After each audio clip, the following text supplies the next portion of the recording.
Hi, everyone. My name is Lisa Sullivan. I'm the Vice President of ACS, the American Constitution Society, and wanted to thank you all so much for coming to our event today. We're very pleased with the turnout. We are making a great effort this year to keep people more involved and keep record of our attendance at events. So we are going to pass around a sign-in sheet if you have a chance to add your name to that. That would be greatly appreciated. Before we begin today, we wanted to give you a small bit of background on ACS. We are a group of moderate to left-leaning law students who advocate a progressive view of laws, policy, and the Constitution. And while progressivism incorporates a lot of different viewpoints, to many of us it means that we believe the law can be a force that improves the lives of all people. And that's why drug policy is such an important issue for us to be talking about. In many people's opinions, our drug policies are an issue where the law is failing to help people and is in many cases harming people more than helping. So we are very excited to hear from Congressman Frank, who is one of the few politicians who has taken a strong stance on this issue. And he will be talking about the federal ban on marijuana and what we should be doing about it. To introduce Representative Frank, I am also very happy to introduce Professor Ron Sullivan.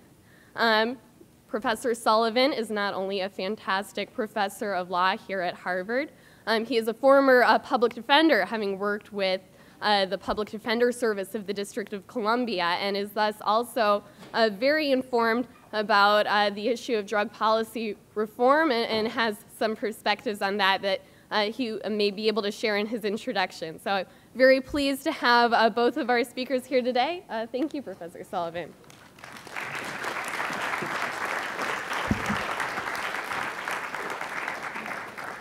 Thanks so much, and I know you all did not come to hear me, so I won't give you any of my views, but it is an absolute delight and honor to introduce Representative Barney Frank.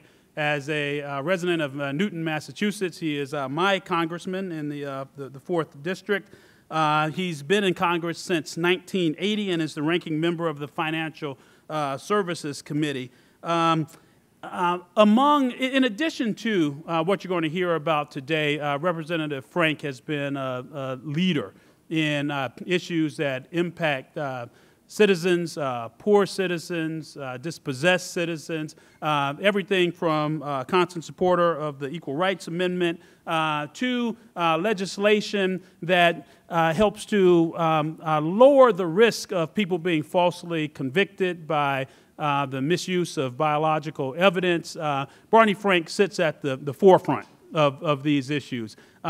This turnout is absolutely not surprising. Everywhere he goes, it is a packed house, and for those of you who have not heard him, you will see why in a few minutes. Also happy to say that Representative Frank is a graduate of Harvard College. More specifically, for those of you who did graduate Harvard College, a graduate of the best house in the history of Harvard College, Winthrop House.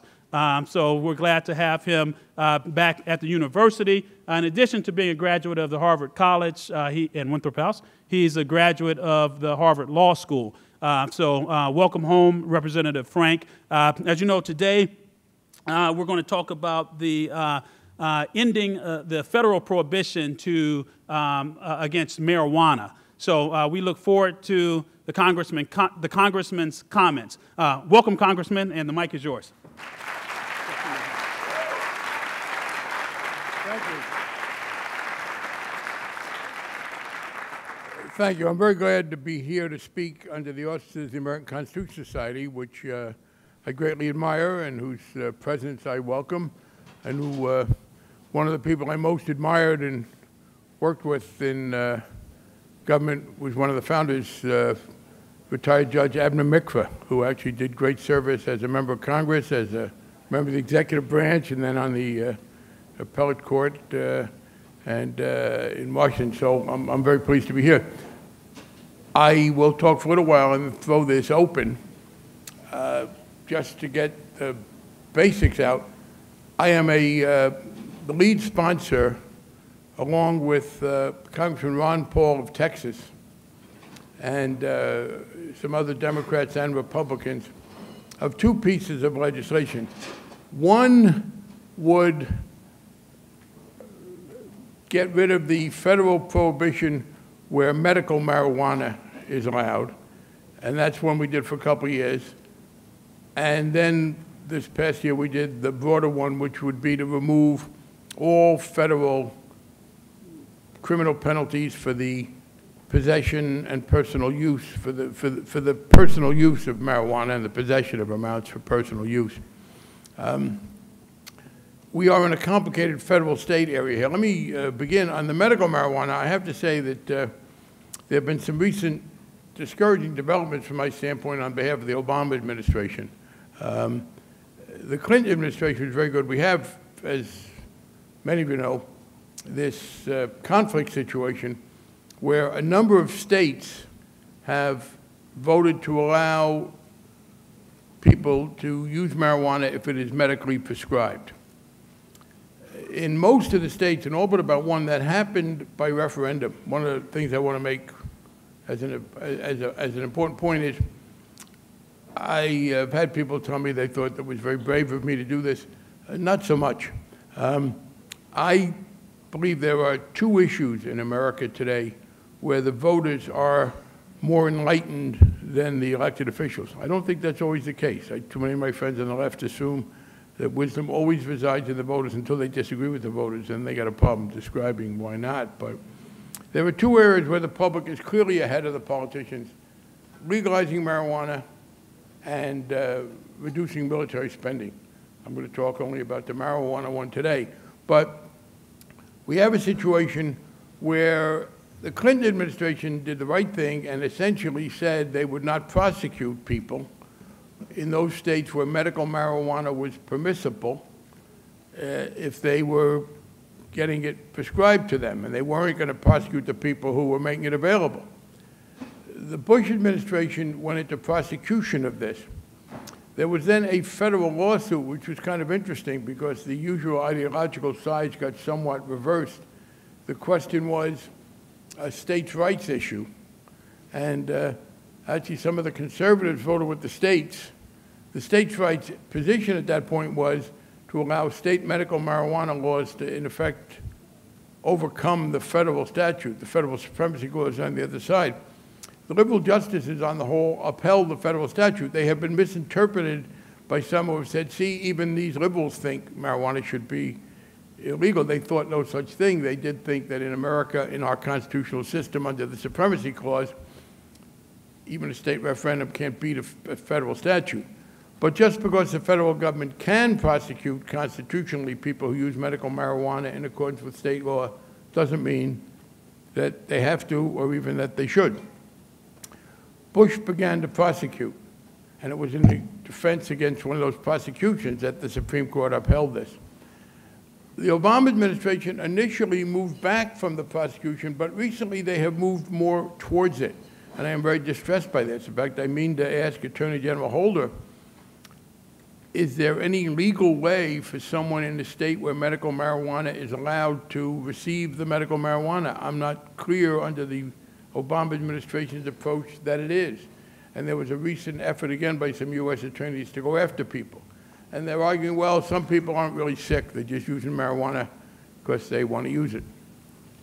And my position on that is, I understand what the law is, but my position on that is, yeah, that's right. If they want to use it, why do we make it a crime for them to use it? So we went beyond the statute. We have both bills out there. One, again, which allows people in states which prescribe medical marijuana to, which allow the prescription of medical marijuana to use it. But then we decided, finally, let's just deal with this whole thing. So we have a law in the hopper that says there should be no federal criminal penalty, or no federal penalty, no civil penalty, no treble damages for smoking a joint, no penalties for the personal use of marijuana. And my colleagues are afraid of it, unfortunately. I think the public is readier for it. It is, after all, a federal repeal. If the law passed tomorrow, the non-medical use of marijuana would still be illegal almost everywhere in America. There are a couple of places, Massachusetts one, Maine another, where it's a civil fine. In other cases, New York has this very odd situation exacerbated by disastrous policy by the Bloomberg administration, in which apparently it is illegal to display marijuana in public. So the police engage in the practice of stopping mostly minority young men,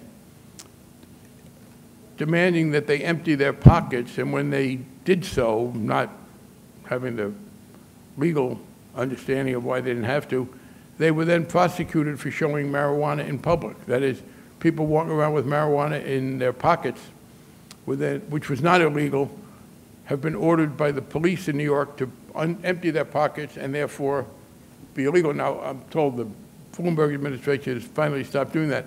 I mention that because one of the arguments we get is, what are you worrying about this for? Nobody enforces it.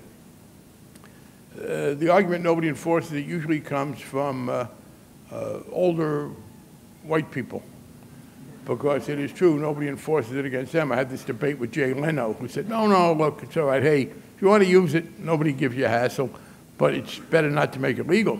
Well, apparently nobody has given Jay Leno a hassle if he uses it. But there were apparently last year 50,000 marijuana possession arrests in New York City. Now, the mayor says, well, that's a good way to go after people and cuts the murder rate. I mean, it leads to this nonsense. Even if it were a good way to do it, the notion that you can justify arresting a whole lot of people for something for which you shouldn't arrest them because some very small percentage of them might otherwise have done something wrong is antithetical to any notion of justice that anybody in America ought to want to profess. But that's where we are. It is still, politically, people are afraid of it. In practice, they shouldn't be. As I said, Ron Paul is an advocate of making marijuana legal. It hasn't stopped him from being very popular with a large number of Republicans, although I will tell you, he and I have also been in agreement on a couple of other issues. We would like to remove the prohibition on internet gambling and substantially reduce the military. And I approached him a couple of months ago and said, I wanted to do another initiative to publicize one of the things we're doing. And he said to me, half seriously, I think I got to wait on that. My people tell me you're killing me in Iowa. So apparently, I'm not that much of an asset in the Iowa caucuses. That's essentially where we are. Now, let me deal with some of the arguments.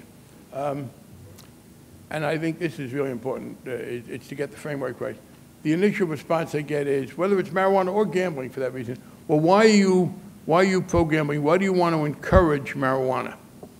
And there is, of course, a fundamental misunderstanding of what ought to be the liberal approach to government. And, by the way, the conservatives who say they don't want to see the nanny state, there is this implicit notion that human activity is divided into two categories: those that the government makes illegal and those that the government encourages. And it is a theory. If it's not illegal, you must be encouraging it. And, of course, in a free society that we want to live in, there are three categories. There are things that we make illegal, I believe, essentially because they harm other people. That is, they are acts by someone that inflict damage on others. Then there are things we want to encourage, a small number of things. I think the government might want to encourage some exercise and stuff. And then there is the whole rash of human activity, which should be none of the government's business. And the answer is no, I don't want to encourage the smoke of marijuana. I don't want to encourage the reading of pornography. I don't even want to encourage bowling. I don't want to encourage people going to stupid movies. I don't want to encourage people smoking or drinking. But I don't want to make them crimes. And I am surprised that, again, there's this implicit mindset that if you're not making something a crime, you must be encouraging people to do it. And that has to be completely rejected. The fact is that the prohibition on marijuana does enormous amounts of harm and virtually no good that I can see.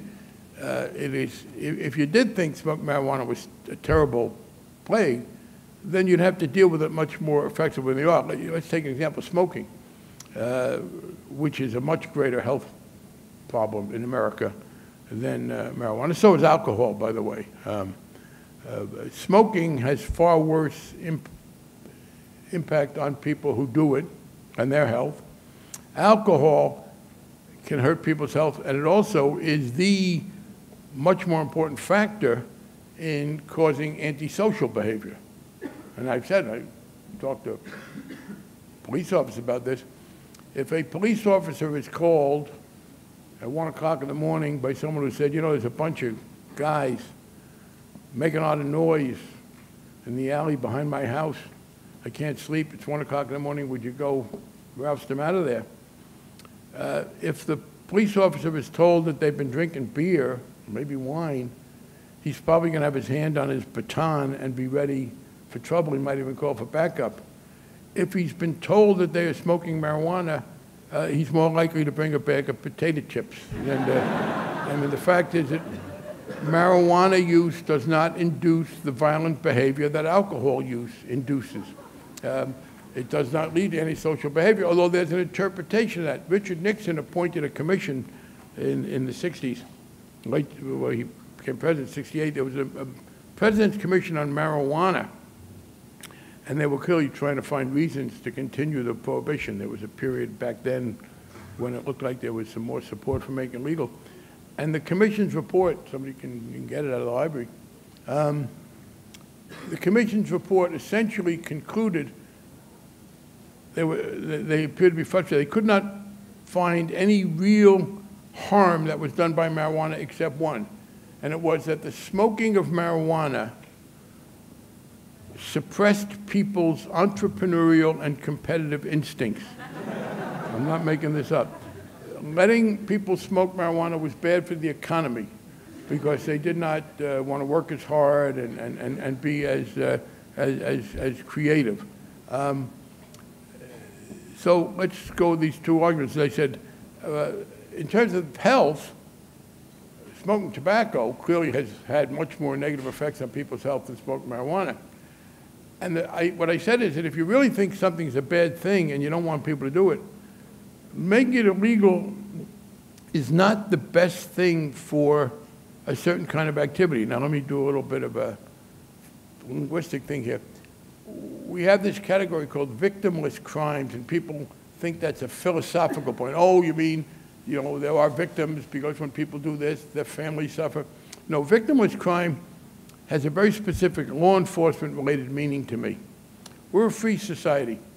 We don't want to live under constant surveillance, which means that the law enforcement officials generally only learn of crimes when the victim complains of them.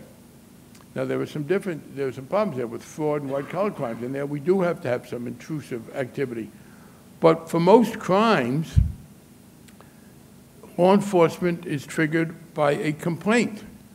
The thing about victimless crimes is there's no one to complain.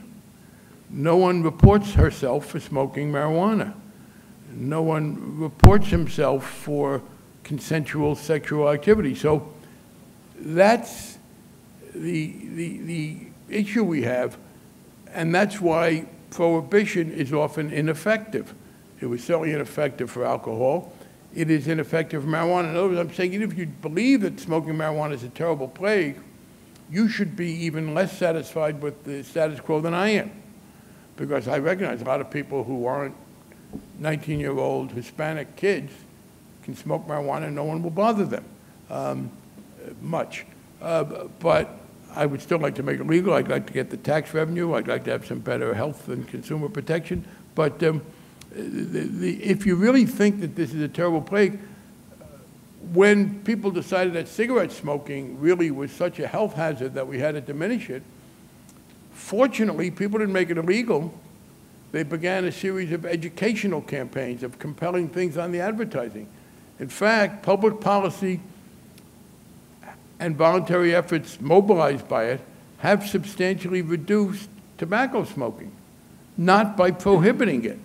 Prohibition would have been ineffective. So when you were dealing with these victimless crimes, victimless in the sense that they are voluntary behavior that no one is going to tell the cops about, even if you make it illegal, so what? The cops, the people who are supposed to enforce it, are never going to know it. And therefore, as I said, if you did think it was a problem, then you have to go into an active campaign of discouraging its use, of publicizing its negative impact. Instead, what we have is a very discriminatory kind of law enforcement. We also have, as you often do when you make a popular and profitable activity illegal, the gift of a complete tax exemption for marijuana. If you were in the business of selling marijuana, you are as tax exempt as a church. You have some theoretical requirement to report. Nobody really does it. And clearly marijuana smoking would make some sense. There's some other negative side effects. There is the material known as, there is hemp, which could be much more usefully employed in our economy, but because of its association with marijuana, it's made illegal. My partner reminds me that, in fact, marijuana, as it is grown, produces a good deal more oxygen in a lot of the plants. That's actually important in law enforcement. That's apparently why you can catch it with infrared, because it gives out so much oxygen. So there are no good reasons. Even on its own terms, it doesn't diminish use. Though there is, of course, the argument that, well, it leads to other drugs because it's kind of in the same category as cocaine and heroin and angel dust. And no, it isn't, except in one way, by our making it illegal. The only thing marijuana smoking, marijuana use has in common with these other things is that the law treats them as if they're the same. There's step 1 and step 2 and step 3. In people's experience, that isn't the case. And it has been the case, too, that there are people incarcerated for it, arrested for it. One other argument that I want to deal with is the one, well, it's better to have it on the books as a discouragement, but we won't enforce it.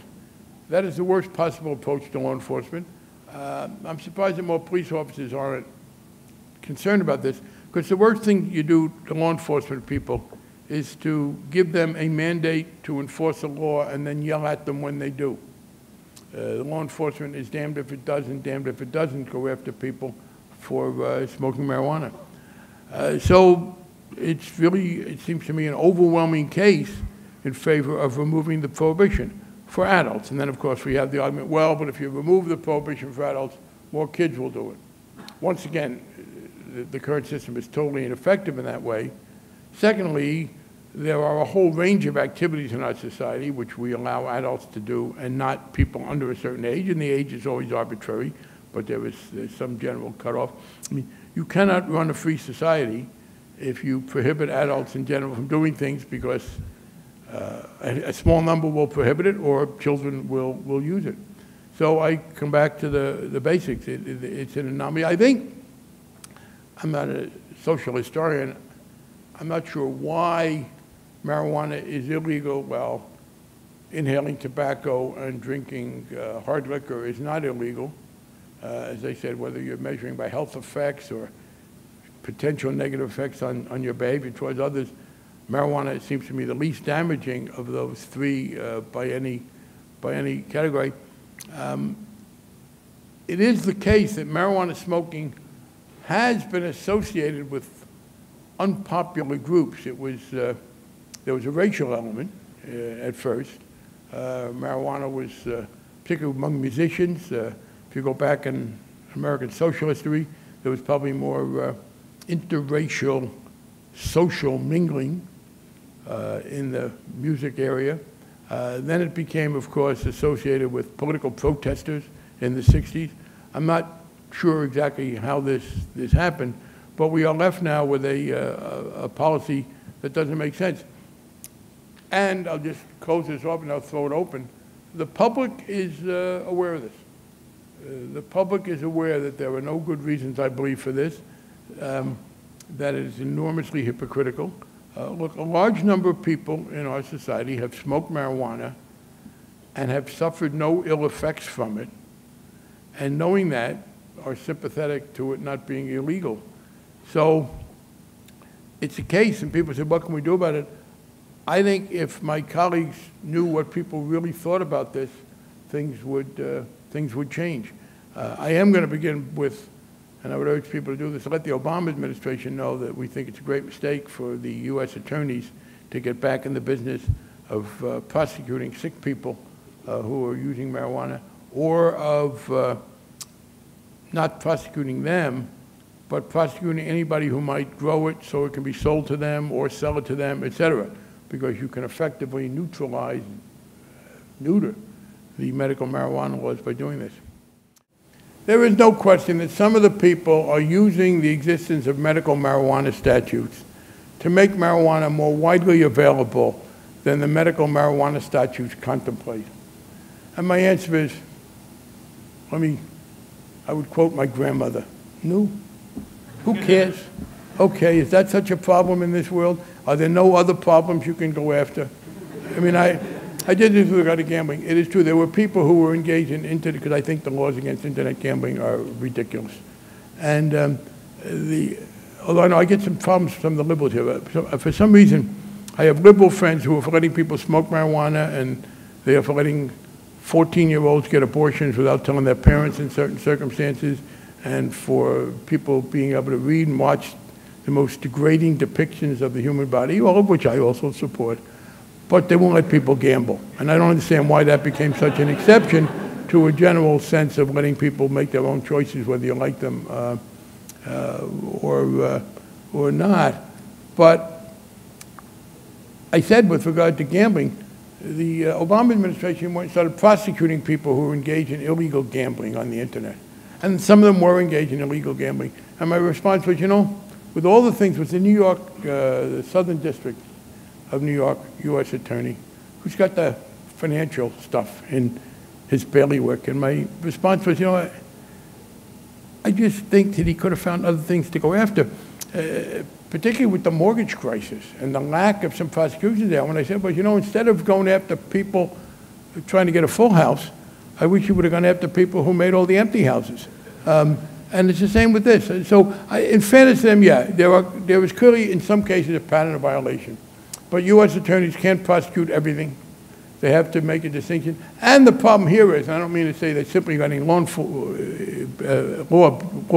violators off, as they crack down on the violators, they're getting an awful lot of people who aren't violators. The screen is not that fine. So what's the deal? Are you going to let some people get away with making it more available than the technical parameters of the law allow? Or are you going to crack down on people who are in terrible pain and find marijuana useful? I'm very troubled that they made the wrong choice about that. Thank you all.